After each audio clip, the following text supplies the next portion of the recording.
Today on Straight Talk About Smart Food, the science of keeping things together. We're talking binders, what's in them and how to make them better, and perhaps a secret recipe?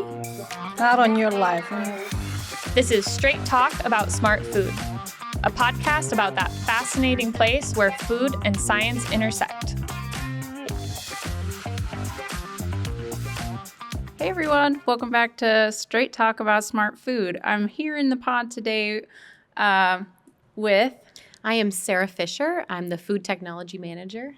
And I'm Yvette Hirang. I'm the Culinary Innovations Manager. Great. I'm Jen Dunn Carlson. I'm the newest member to our team here. So I actually am really excited to sit down and talk to you guys today about a topic that I need to learn more about, right? Which is binder systems. Specifically methyl cellulose, right? Because I've seen that we use it a lot in meat alternatives, specifically for what we do. So I was curious a little bit about what is methyl cellulose. Let's start fundamental for me, please. Sure. Yeah, so methyl cellulose, it's one of the hydrocolloids that a lot of food manufacturers are using for meat alternatives. So it works really well to take up water and then also help bind other ingredients together. So when you say binding, are you talking about it holding it like permanently, indefinitely, like a gel, or is it something that's methyl cellulose is like thermoreversible, or does it give you other specialty benefits to it? Yeah, methyl cellulose is thermoreversible, so that also makes it really unique and works well in that way too, if you are wanting it to go through that reversible stage. So a lot of times when we are using methyl cellulose, then we'll mix it with hot water. I think it's called like the hot, cold, hot method. I think so. Just when you disperse it in water first before you add everything in the formula. Right, exactly. It just makes it a lot easier to disperse in the water compared to a lot of other hydrocolloids or gums. It is very dependent on which gum it is, what temperature it likes the most for dispersion. And we'll get into that a lot in depth on, pH sensitivity, that kind of thing. Excellent. Great. So I think you had a sample, right? Something you could show me to be like, this is what it's supposed to look like when it's done right. Yeah, correct? exactly. Yes, we do have some popcorn chicken here Yummy. today. One Yeah. of the favorite things that we make here Right. at MGP. Right. I do Popcorn like the chicken? snack, right? Yes. Popcorn chicken. Yeah. Perfect. It is a hit, and so whenever I make these popcorn chicken, I have different types of binders that I've been playing around with. So in this sample, it will have methyl cellulose. It'll also have some of our FP600, so that's a wheat protein concentrate, and then also one of our starches as well, our wheat starches. So it works out to really bring all of the ingredients together, like our texture protein that's usually used in meat alternatives. So that's our ProTerra. It's like our shreds version. So it's these little shreds that kind of look like chicken. And today I gave you guys the ones that are textured wheat protein and textured pea protein. Oh, cool. So yeah, it helps increase the PDCAS of it. So Oh, great. Perfect. yeah, awesome. So I'm Great. excited to Try it. share those with you guys today. All right. Well, thanks for grabbing these. They look really good. Thank you so They much. look yummy. Like, what did you put in this popcorn chicken again? So in the popcorn chicken, this is completely vegan. And so we have our textured wheat protein and textured pea protein. So with that, you have two different protein sources. So that really helps increase the PDCAS. What is PDCAS? Okay. Explain that to me. Awesome. So PDCAS, I believe, stands for the Protein Digestibility Corrected Amino Acid Score.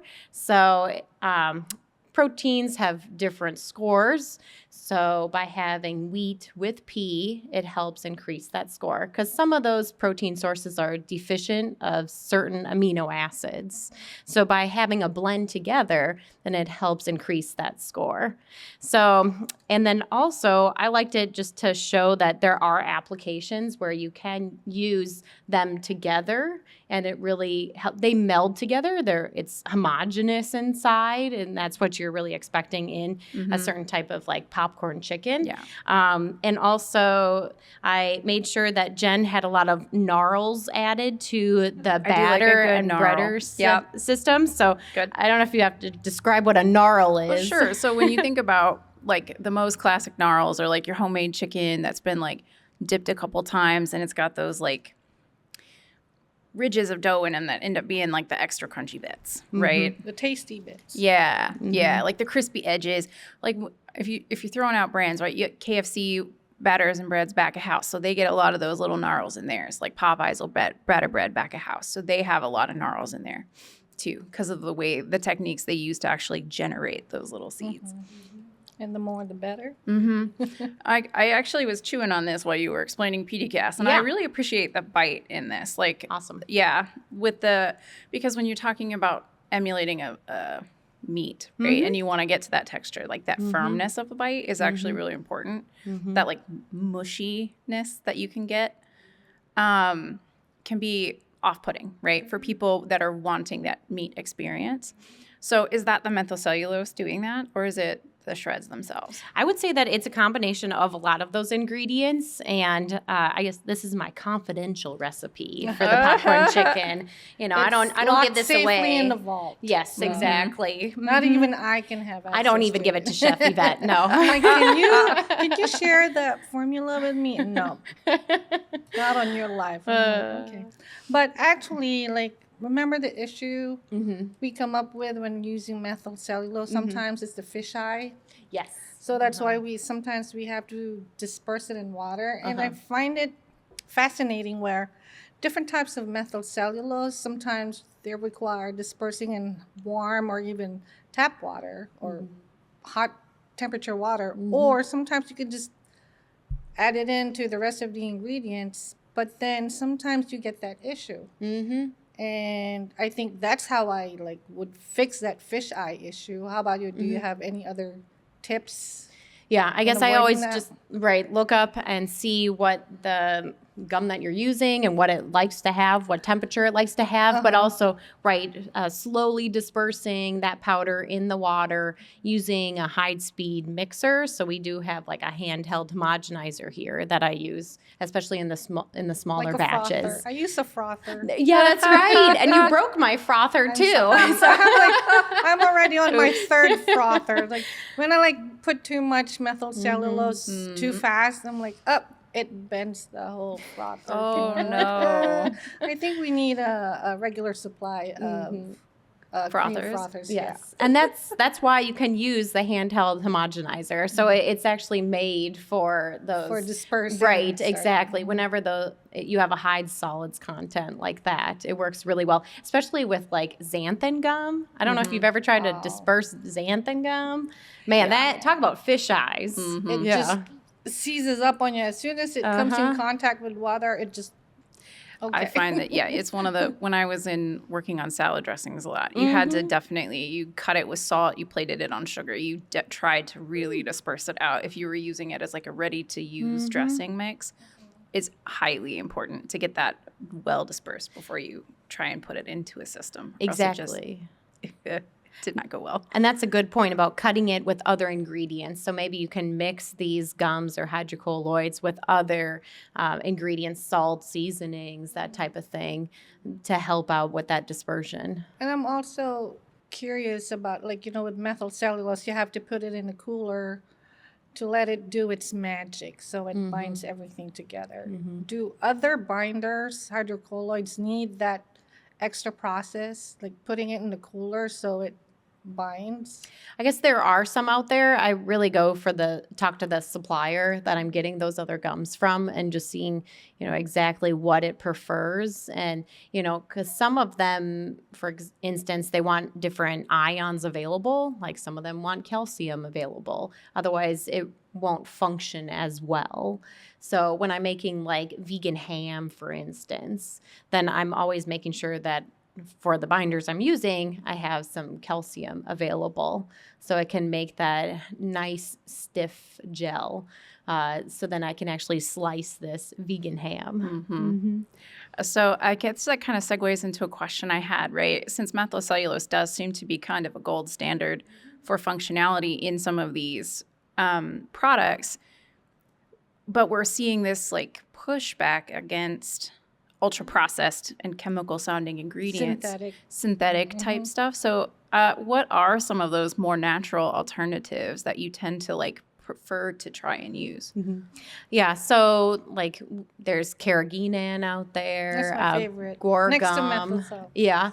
Guar gum, xanthan gum. Xanthan gum. Yeah. Locust bean gum. Right, and modified starches, also proteins too. So like our wheat protein concentrate, FP600.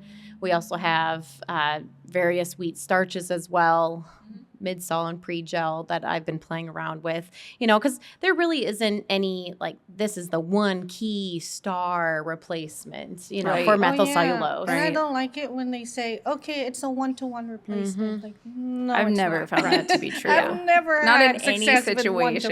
1-to-1. Right. Yeah, I have to play around with it. Like, no, not really. Exactly. I mean, it's really a combination of a lot of them. So I have made these popcorn chicken without methyl cellulose before. So that's even a more confidential recipe I won't, Even more. won't share. No, I'm always happy to work with customers, trying to get them to, what they want on the label, what they're willing to have in their ingredients or not have. But methyl cellulose, right, that is the most popular. I looked up, it was 28% of all meat substitutes have methyl cellulose, followed by modified starches. So that's like some of the stuff we have, carrageenan, xanthan gum, guar gum, carabine gum, sodium alginate, cognac, and calcium alginate. So, And agar. yeah, agar's there. And there's so many sometimes. And there's other functional fibers like citrus fibers too. Yeah, I've seen that. played around with those. Yeah. I haven't done it necessarily in meat alternatives, but I've seen it in meat marinades itself, where they try to mimic that. They're trying to increase cook yield in chicken and like commercial processing. So they'll use fibers that way too. And they want that longer strand fiber to get that like bite that's sort of similar. So you'll see citrus fiber a lot. You'll see oat fiber I've seen as well. Right, because you want it to take up the water, you want it to hold the water as well. But also, right, when you're actually biting through this meat alternative, like in this popcorn chicken, right, you want to have a certain number of bites before you swallow it.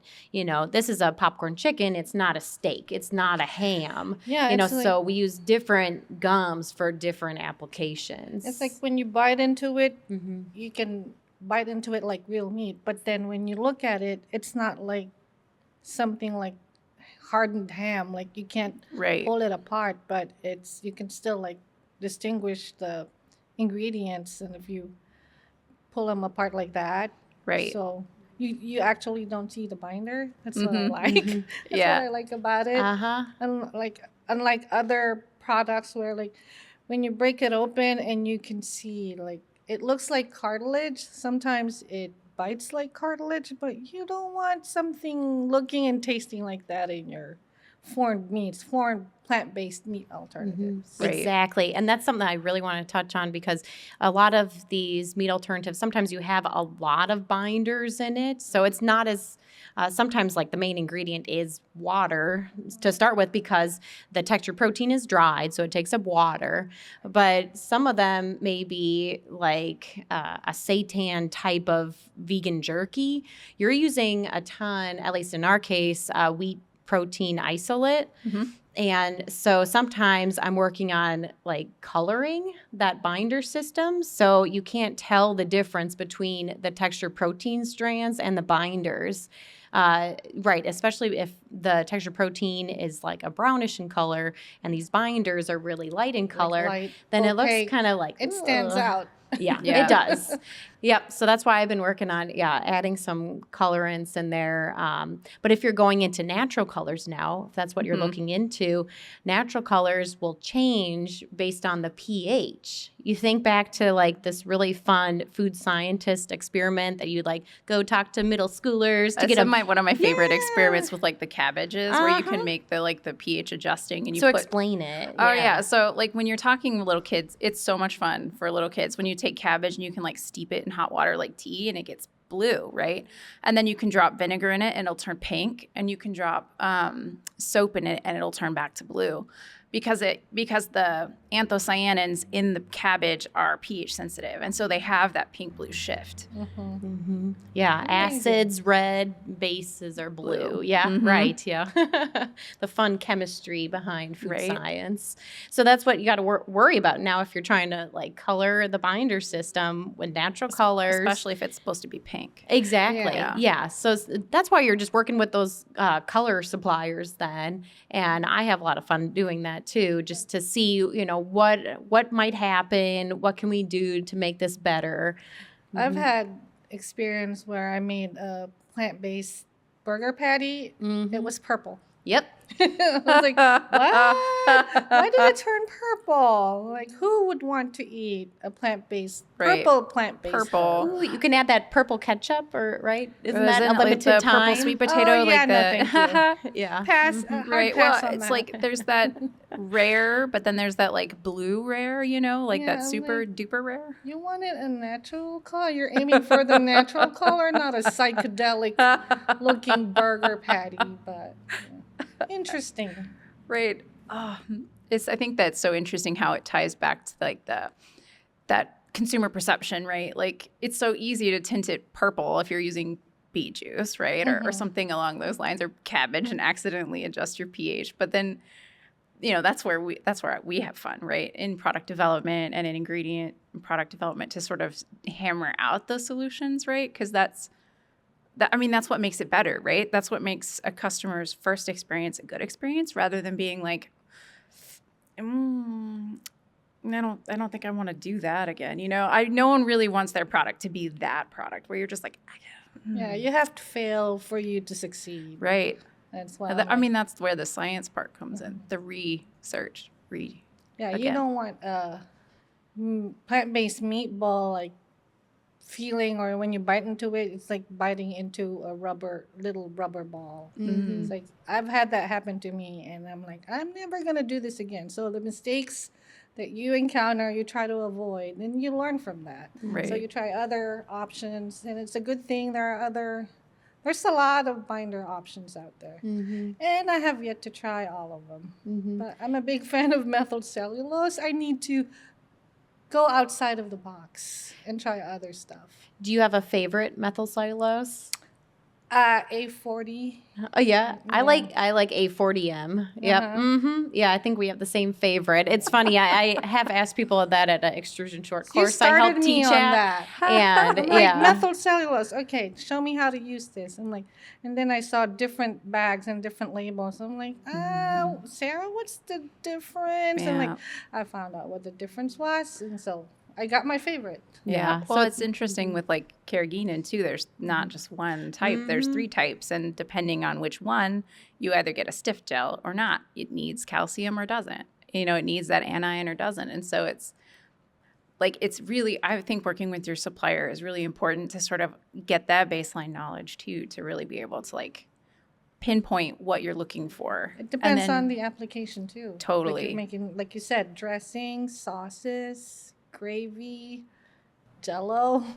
Right. So and also what the plant, like what that food manufacturer, what they have available, and for timing too, because with Yvette bringing up how a lot of times when we're using that methyl cellulose, it needs that cold binding step. So when we're making like these popcorn chicken, I have to make sure I put them into the refrigerator before, so basically I make them into little popcorn shapes, and then I'll put that into the refrigerator for like 30 or minutes. Let it set. Right. So then it can actually operate and set. There's a big So- difference between not letting it set in the cooler and just cooking it straight away. Exactly. And so that's why sometimes people are like, oh, now I got to throw in a whole bunch more methyl cellulose because it's not doing what it's supposed to. But Yeah. it's because they're missing that cold binding, the missing a refrigeration step. step. Right. But that's the other thing, thinking about just a food manufacturer, like they don't want to have to throw it into a cooler for a long time.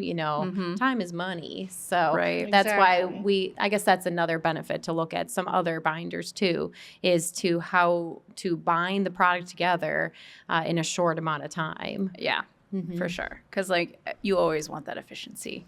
Yes. Yeah, because then you just put everything in that big tank, and it just mixes everything together. Thanks, guys, for bringing me back up to speed on some of this stuff. I appreciate smart people taking the time to explain it to me, because I always learn when I get to talk to people who are smarter than me about stuff. So thanks again for joining us on Straight Talk about smart food, and we'll look forward to seeing you next time. Thank you. MGP's food scientists are here to solve your culinary challenges. Contact us to discuss how we can help provide delicious solutions for you. Go to mgpingredients.com and click Contact Us. This content is for informational purposes only and should not be taken as, nor is it a substitute for, professional medical advice, diagnosis, or treatment. Always seek the advice of your physician or other qualified health provider with any questions you may have regarding your diet, health, and/or medical condition. The decision to purchase any food products is entirely at the discretion of the customer. Reference to any specific food products in this podcast does not constitute an endorsement by MGP. MGP Ingredients Inc. acknowledges that third-party trademarks referenced in this podcast are the registered trademarks or service marks of their respective owners. Reference to such third-party trademarks is not intended to apply any affiliation, endorsement, sponsorship, or relationship between MGP and the respective trademark owners.